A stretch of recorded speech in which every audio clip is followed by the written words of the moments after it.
Hello everyone, blue chip mart में आपको स्वागत है। This is our third video on company analysis. तो यहाँ पे हम एक बड़ी कंपनी का एनालिसिस करने वाले हैं। जैसे कि आपको पता है कि ब्लू चिप मार्ट का मीनिंग आपको पता होगा। ब्लू चिप मतलब कि ऐसी कंपनियाँ जो कि अपने सेक्टर में लीडर कंपनियाँ होती है, जो कि आपको हाई रिटर्न देती है एंड वहाँ पे लॉस का चांसेस बहुत कम होते हैं।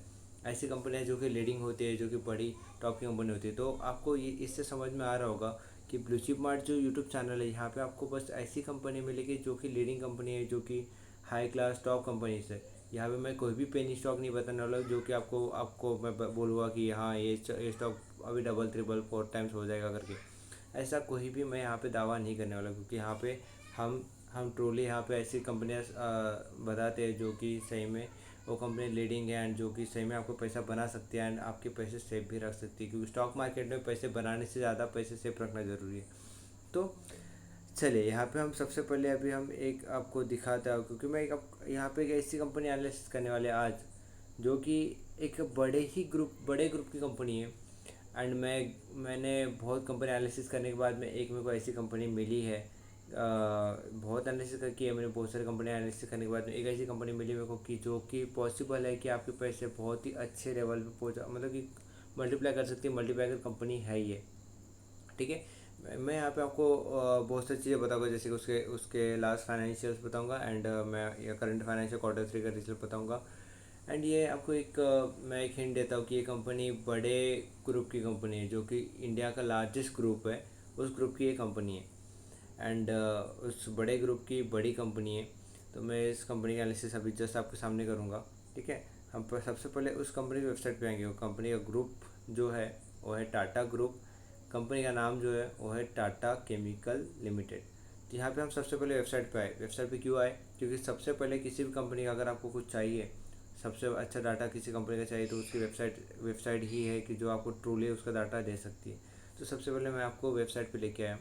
यहाँ पे टाटा केमिकल की वेबसाइट पे आप देख रहे हो अबाउट अस, जियोग्राफिक्स वगैरह वगैरह, products, application, sustainability, investor, career, news room, ठीक है। तो यहाँ पे क्या बोल रहे कि the chemical bags third spot in responsible business ranking 2020। यहाँ पे इन्होंने सही में ऐसा कुछ किया है जिसकी वजह से इनको बहुत ही ज़्यादा हाई क्लास का रैंकिंग मिला है एक्चुअली, ठीक है। यहाँ पे Tata chemical consolidated profit for quarter three result, आप यहाँ पे कल मतलब क्लिक करोगे तो आपको रिजल्ट मिलेगा उनके। तो कंपनी क्या करती है? कंपनी केमिकल कंपनी है, इंडियाज़ लार्जेस्ट केमिकल कंपनी, जो कि आपको पता होगा कि ऐसी कितनी सब्सिडीज कंपनीज है, कितने वेंचर्स है ना। ये सब मैं आपको बताऊँगी। ये कंपनी की वेबसाइट यहाँ पे ख़त्म हो गई है, ठीक है। तो it is the third largest soda ash producer globally. World की ये थर्ड लार्जेस्ट कंपनी है जो कि सोडा ऐश बनाती है।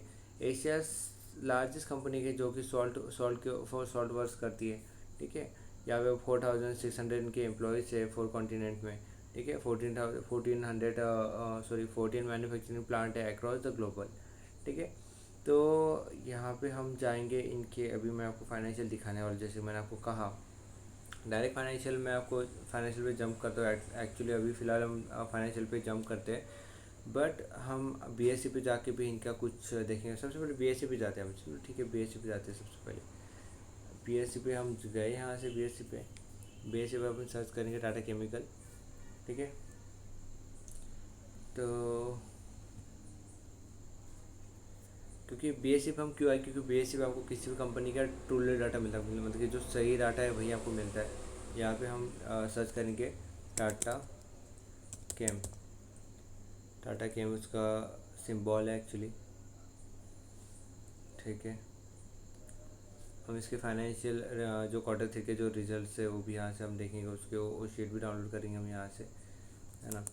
तो आपको भरोसा भी हो जाएगा कि जो मैं बता रहा हूँ उसके बारे में वो सही करके, क्योंकि मैक्सिमम जगह जो होता है, मैक्सिमम यूट्यूब चैनल्स पे जो होता है वो ऐसा होता है कि आपको कुछ भी बताते हैं, मतलब कि आपको लास्ट क्वार्टर से कंपेयर करते हैं और बताते कि बहुत 1000% से बढ़ गया प्रॉफिट, ऐसा बढ़ गया वैसा बढ़ गया। उसका उसका रीज़न क्या होता है? क्योंकि उसने पिछले क्वार्टर में जो रहता है ना, उसने बहुत ही ज़्यादा डीप, मतलब कि प्रॉफिट उसका बहुत ज़्यादा गिरा रहता है। तो अगर वो थोड़ा सा प्रॉफिट करता है तो आपको दिख जाता है कि अरे यार इसने हाँ बहुत बहुत बड़ा प्रॉफिट किया करके कंपनी ने, ऐसा दिख जाता है। हालांकि वैसे वैसा कुछ भी नहीं होता है, ठीक है। तो यहाँ पे हम टाटा केमिकल पे आ गए। डाटा लोड हो रहा है। ठीक है, टाटा केमिकल की शेयर प्राइस है 783। जब मैंने एनालिसिस किया था 750 था। मैंने जो टारगेट रखा है, मेरे को लगता है कि 2000 से ज़्यादा जा सकते हैं एक साल के अंदर, ये कम भी हो सकता है। ठीक है, और मैं यहाँ पे कोई भी आपको ऐसा मतलब कि आपको सजेशन नहीं कर रहा हूँ कि आपको बाय करना चाहिए, सेल करना चाहिए, ये आपका खुद का डिसीजन रहेगा। ये जस्ट मैं आपको लिए बता रहा हूँ बिकॉज ये मेरे को लग रहा है कि मतलब मैंने एनालिसिस किया, मेरा एनालिसिस मैं आपको ऐसा शेयर कर रहा हूँ। ठीक है, तो प्रीवियस क्लोजर 767, ओपन हुआ था 770 के ऊपर। यहाँ पे आपको दिख रहा है कि 16 पॉइंट्स ऊपर है, 2% से 2.20% से ऊपर हुआ है। ठीक है, जो 52 वीक हाई है उसका 795 है, जो कि उसने कल ही बनाया है एक्चुअली। जो 52 वीक लो है उसका 197 है। अपर सर्किट 10% का सर्किट लगेगा, अपर सर्किट या लोअर सर्किट जो भी लगेगा 10% का लगेगा। ठीक है, तो यहाँ पे ईपीएस दिखते, अर्निंग पर शेयर जो उसका है 263 है, 263। ये बहुत ही ज़्यादा हाई अर्निंग पर शेयर है, जो कि आपको सही में बता रहा हूँ कि ऐसी कंपनियाँ बहुत कम मिलेगी जिनका अर्निंग पर शेयर इतना हाई है। एंड जो मार्केट में आपको पता है कि मार्केट में या यूट्यूब चैनल पे बोलते हैं लोग कि यार कि हमको ऐसी कंपनियाँ चाहिए जिनका मतलब कि पी रेशो जो है वो 10 के आसपास हो या 10 से कम हो, है ना। क्योंकि आपके दिमाग में, मैक्सिमम लोग के दिमाग में यही यही भरा हुआ है कि 30 के नीचे का पी रेशो वाली कंपनी लेनी चाहिए, या 30 के ऊपर पी रेशो गया तो कंपनी को सेल करना चाहिए। एंड 10 के नीचे या 10 के आसपास अगर पी रेशो मिलता है तो हमको तब बाय करना चाहिए। एक्चुअली मेरा एनालिसिस का जो तरीका है, मैं ऐसा बिल्कुल नहीं करता हूँ कि पी रेशो के ऊपर मैं कोई भी कंपनी बाय सेल नहीं करता हूँ। तो यहाँ पे आपको आपके लिए अट्रैक्टिव हो सकता है, क्योंकि आप जो लोग उसको फॉलो करते हो पी रेशो को, तो उनके लिए अट्रैक्टिव हो सकता है। क्योंकि पी रेशो जो इस कंपनी का है वो 2.97 है। अगर आप कभी, आपको मैं एक सिंपल तरीका बताता हूँ एक्चुअली। आपको पता है पी रेशो और ईपीएस क्या होता है? आप EPS multiply by P ratio करोगे तो आपको एक शेयर प्राइस मिलेंगी कभी भी। क्योंकि हाँ, पी रेशो, आप पी रेशो से ईपीएस मल्टीप्लाई करो, आपको शेयर प्राइस मिलेंगी। ये जस्ट बताया मैंने आपकी नॉलेज के लिए। ठीक है, तो पी रेशो इसका 2.97 है। आपको कभी भी जो कंपनी एनालिसिस करनी है उसका आपका ईपीएस ज़्यादा होना चाहिए। तो ईपीएस इसका 263 जो कि बहुत ही ज़्यादा है, बहुत ही ज़्यादा है। एक लीडिंग कंपनी इसको कॉम्पीट जो कर रही है सबसे ज़्यादा दीपक नाइट्रेट कर रही है, जो कि उसका भी शेयर बहुत ही ज़्यादा बढ़ रहा है। मैं उसके बारे में एनालिसिस करूँगा जल्दी ही। रिटर्न ऑन इक्विटी 54 का है, 54.37 का है। Price to book value 1.62। इतनी बड़ी कंपनी, इतने बड़े ग्रुप की कंपनी, आपको price to book value only 1.62 मिल रहा है, तो मेरे को लगता है कि आपके लिए बहुत ही अट्रैक्टिव, आपको लेना चाहिए ऐसी कंपनियाँ। आपके डिसीजन है एक्चुअली। कैटेगरी लिस्टेड कंपनी है, ग्रुप ए है एक्चुअली। जो अपना एस एन पी BSE 500 उसके अंदर ये कंपनी है। ठीक है, कम्युनिटी केमिकल्स में कंपनी वर्क करती है। यहाँ पे आपको बहुत कुछ डाटा मिलेगा BSE के ऊपर आप जाओगे तो। यहाँ पे इंडिया ग्लाइको, आपको इसका कंपटीशन दिख जाएगा। GSCL, गुजरात अल्कली, ये इसके कॉम्पिटिटर है, पीयर्स है इसके। ठीक है, तो मैं आपको यहाँ से फाइनेंशियल में नहीं लेके जाऊँगा। मैं आपको यहाँ से हम जाएंगे हम कॉर्पोरेट एक्शन में। यहाँ से आपको क्या हो जाएगा अनाउंसमेंट। तो यहाँ से आपको क्या मिलेगा अपने को, यहाँ पे हमको मिलेगा इसका Q3 रिजल्ट मिलेगा, जो कि हमको रिक्वायर्ड है फ़िलहाल तो भी, है ना। उससे हम जानेंगे कि इसका फाइनेंशियल के बारे जानेंगे, उससे सब्सिडीज कंपनीज कितनी है वो आपको पता चलेगा, है ना। बहुत सारा डाटा आपको यहाँ पे इस Q3 के रिजल्ट में पता चलेगा, क्योंकि रिक्वायर्ड होता है, आपको पढ़ना चाहिए। जो भी अनाउंसमेंट, जो भी मतलब कि फाइनेंशियल्स वो अनाउंसमेंट करते हैं, उनकी जो शीट होती है ना, वो उसमें आपको बहुत कुछ डाटा कंपनी मतलब वहाँ पे देती है कि कंपनी में क्या चेंजेस हुए, क्या अपडेट्स हुए।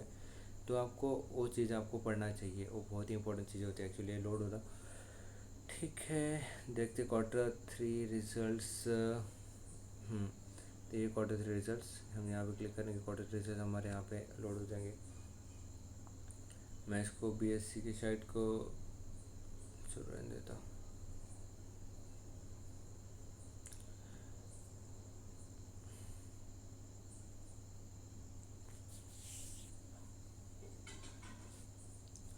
ठीक है, इसको लोड होने देते हैं, तब तक हम जाते हैं। मैं जो आपको शीट दिखाने वाला था मेरी वाली, उसमें मैंने आपको कुछ फाइनेंशियल्स लिए हैं, पिछले कुछ साल के फाइनेंशियल्स लिए उसमें। उस शीट में आपको एक अनोखी चीज़ दिखेंगी, एक अजीब चीज़ दिखेंगी उस कंपनी के अंदर। ठीक है, जो जहाँ पे मैं आपको दिखाने वाला हूँ इसमें। ठीक है, तो जैसे हम रिटर्न इक्विटी जैसे बात किया था, मैंने BSE के ऊपर दिखाया था पूरी रिटर्न इक्विटी। उससे क्या रिटर्न इक्विटी से, जिस कंपनी का ऐसे बहुत कम कंपनियाँ रहती है जिनका जिनका रिटर्न ऑन इक्विटी आपको 50 to 60% दिखता है या ज़्यादा दिखता है। ऐसी बहुत कंपनी 100 में से 1 या 2 या 3 कंपनी नहीं मिलती आपको ऐसी कंपनियाँ। तो वैसी ही कंपनी कौन है, वैसी ही कंपनी टाटा केमिकल है। ठीक है, यहाँ पे मैं आपको Q3 के रिजल्ट में लेके आया कंपनी के। ठीक है, तो ये है ठीक है, ये है हम Q3 के रिजल्ट में आए। तो Q3 quarter year on year basis हम कंपेयर करें, मतलब कि Q3 FY 2021 एंड 2020। ठीक है, तो 2021 कम्प्लीट होना है, ये 2020 है, एंड 2019 मतलब 2019 में जो था Q3। ठीक है, उससे कंपेयर करेंगे तो यहाँ पे क्या हुआ, जो सेल्स थे उनके 2606 थी, जो कि बढ़ के हुई है अभी। मतलब कि जो सेल्स थी उनकी 2019 में Q3 में, और 2623 थी, जो कि कम होकर 26 अभी जो पोस्टेड किया उन्होंने इस बार, और 2606 मतलब कितने कितने से गिरा उनके, मतलब कि Q3 के जो सेल्स है ईयर ऑन ईयर बेसिस पे -6% से गिरा है। एक्सपेंस उनका बढ़ा है 0.5% से। इंटरेस्ट, ठीक है, इंटरेस्ट टैक्स, ठीक है। प्रॉफिट जो हुआ है इनका, प्रॉफिट 9% से प्रॉफिट में उनका डिग्रोथ हुई है एक्चुअली। जो उन्होंने प्रॉफिट अनाउंस किया था 2019 में, वो था 221 करोड़। ठीक है, जो कि अब जो अनाउंस किया उन्होंने वो 201 करोड़ अनाउंस किया, जो कि वो डिग्रोथ हुई है। ईपीएस में भी आपको डिग्रोथ दिख रही है। ठीक है, डेब्ट जो है इनका थोड़ा सा डेब्ट बढ़ा है एक्चुअली। डेब्ट इक्विटी इनका बहुत ज़्यादा हाई है, 0.50 दिख रहा है एक्चुअली। जो डेब्ट टू इक्विटी रेशियो इनका 1% से हाई है, आई थिंक सो। ठीक है, तो डेब्ट बढ़ा है थोड़ा सा इनका। ठीक है, आईसीआर जो है इनका, आईसीआर 10% से बढ़ा है, ये अच्छी बात होती है आईसीआर बढ़ना। ठीक है, इंटरेस्ट कवरेज रेशो, मार्जिन जो है 7 to 8% के बीच में मार्जिन है इनकी। ठीक है, अच्छी खासी है।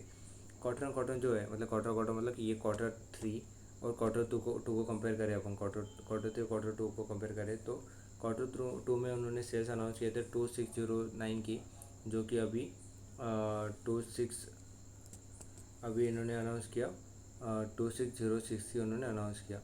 ठीक है, तो वही अभी प्रॉफिट में अगर देखिए तो इन्होंने प्रॉफिट अनाउंस किया था 132 का उन्होंने प्रॉफिट अनाउंस किया था।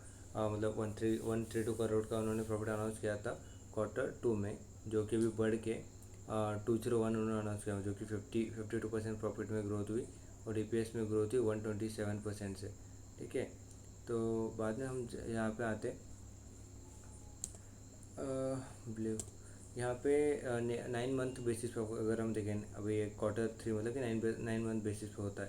तो यहाँ पे इन्होंने फाइनेंशियल ईयर 2020 में जो किया था, उन्होंने 7,978 का उन्होंने अनाउंस किया था, सेल्स पोस्ट किए थे, जो कि अभी 7,560 का अनाउंस किया उन्होंने, जो कि थोड़ा सा डिग्रोथ हुआ 5% से। एंड प्रॉफिट देखे तो प्रॉफिट में भी गिरावट हुई है।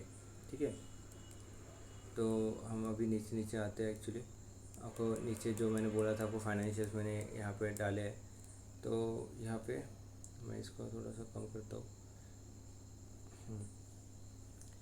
इन्होंने जो फाइनेंशियल अनाउंसमेंट किया है इसमें थोड़ा सा आपको अनोखा मतलब चेंजेस दिख गया। जैसे आप देखो 2005 से मैंने डाटा लिया है। 2005 में इनका 3,808 करोड़ का उनका मतलब कि अनाउंसमेंट किया था उन्होंने सेल्स। वैसे ही नीचे नीचे आओगे तो बढ़ रहा है। बट यहाँ पे सेल्स में कुछ ज़्यादा चेंजेस नहीं है, सेल्स नियर अबाउट सेम है, धीरे धीरे बढ़ रहे हैं। सेल्स में ग्रोथ जो हो रही है 8% की CAGR ग्रोथ हो रही है एनुअल बेसिस पे, मतलब लास्ट 15 ईयर्स में। ठीक है, नेट प्रॉफिट में चेंजेस दिखिए आपको। नेट प्रॉफिट यहाँ पे आपको दिख रहा है कि सस्टेनेबली बढ़ रहा है। ठीक है, सस्टेनेबल बढ़ा, बस यहाँ पे थोड़ी सी डिग्रोथ हुई थी 2014 में। बट इनको आपको जो नेट प्रॉफिट दिख रहा है आपको, ये बढ़ते हुए दिख रहा है यहाँ से आप अगर देखोगे। बट जो एग्जैक्टली यहाँ पे मेरे को जो बोलना है, जो आपको दिखेगा कि यहाँ पे आपको बहुत ही ज़्यादा हाई लेवल पे आपको दिखेगा कि यार ये बहुत ज़्यादा बढ़ गया करके, है ना, बहुत ज़्यादा बढ़ते हुए दिखेगा यहाँ पे आपको प्रॉफिट। ये प्रॉफिट क्यों बढ़ा है, ये तो आज मतलब कि बहुत ज़्यादा इनके फाइनेंशियल में आपको दिखेगा कि ये प्रॉफिट क्यों बढ़ा है ना। प्रॉफिट बहुत ज़्यादा बढ़ा है इनका एक्चुअली। ठीक है, वही हम नेट प्रॉफिट अगर देखें, तो नेट प्रॉफिट अगर आप देखते हो यहाँ से, तो नेट प्रॉफिट धीरे धीरे देख रहे हो तो आप बढ़, मतलब कि यहाँ तक ठीक है, यहाँ तक आपको दिख रहा है कि यहाँ तक बढ़ रहा था। ठीक है, यहाँ तक बढ़ रहा था। वही अगर आप यहाँ पे देखोगे तो यहाँ पे बहुत ज़्यादा बढ़ते हुए दिखेगा आपको, है ना। यहाँ पे वेट, मेरे को कैसा था, तो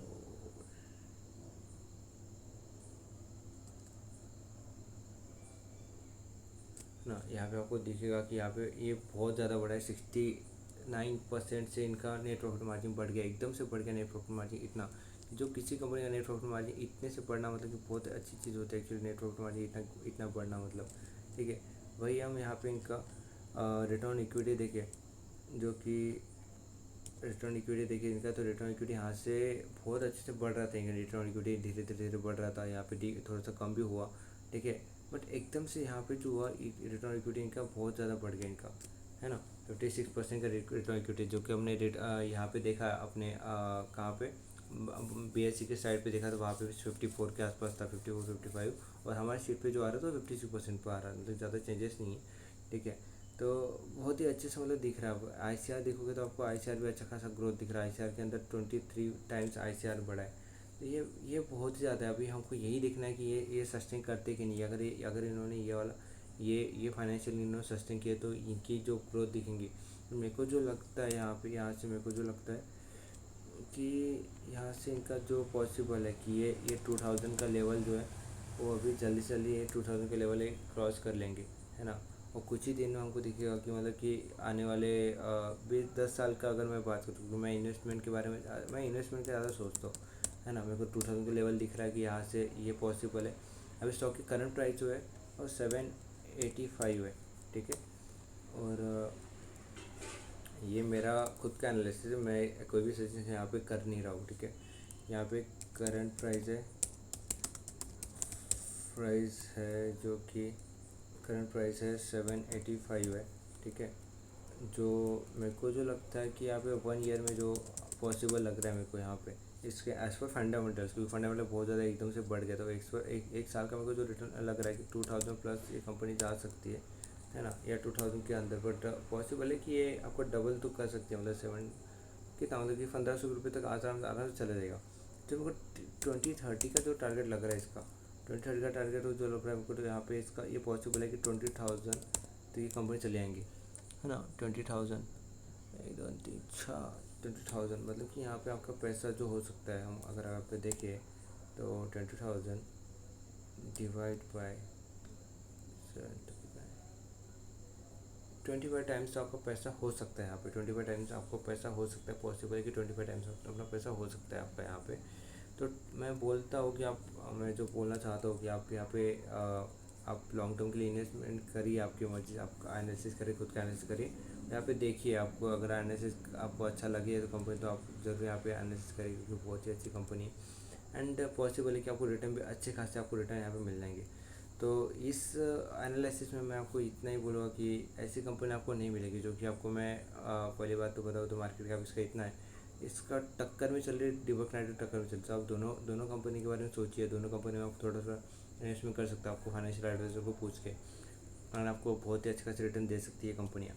तो इस वीडियो में आपको मैं इतना ही बताऊँगा, एंड आप उसके हिसाब से आपका डिसीजन लीजिए, एंड इस कंपनी में आपको इन्वेस्टमेंट करने का सोचिए। मैं ऐसी कंपनियाँ लाते रहो, क्योंकि मेरा जो अल्टीमेट गोल है कि मैं आपको ऐसी कंपनियाँ प्रोवाइड करूँ जो कि बहुत ज़्यादा स्ट्रॉन्ग है, जहाँ पे आपको लो रिस्क है। मैं आपको कोई भी ऐसा, मतलब कि ऐसा फ्रॉड वाला मैं ऐसा नहीं करूँगा कि मतलब यहाँ पे, हाँ यहाँ पे इन्वेस्टमेंट कर लो आपको बहुत ज़्यादा पैसे मिलेंगे, ऐसा ऐसा कभी नहीं बोलूँगा। मैं आपको जो ट्रूथ है, जो कंपनी का फाइनेंशियल बोलता है, फाइनेंशियल बेसिस पे मैं आपको अच्छी अच्छी कंपनियाँ यहाँ पे प्रोवाइड करने का ट्राई करूँगा। जैसे जैसे मैं पॉसिबल होता है, मैं वैसे वैसे वीडियो बनाऊँगा उस ऐसे ऐसे कंपनीज़ पे। ठीक है, तो ये वीडियो मैं यहीं पे ख़त्म करता हूँ। आपने वीडियो देखा है इसलिए थैंक यू। एंड अगर आपको लगा, अच्छा लगा, आप सब्सक्राइब कीजिए, आपको अच्छा लगा तो आप प्रोवाइड मतलब सबको शेयर कीजिए, ये आपका डिसीजन है। ठीक है, और आपके फाइनेंशियल एडवाइज़र को पूछिए इस कंपनी के बारे में। Thank you so much, good bye.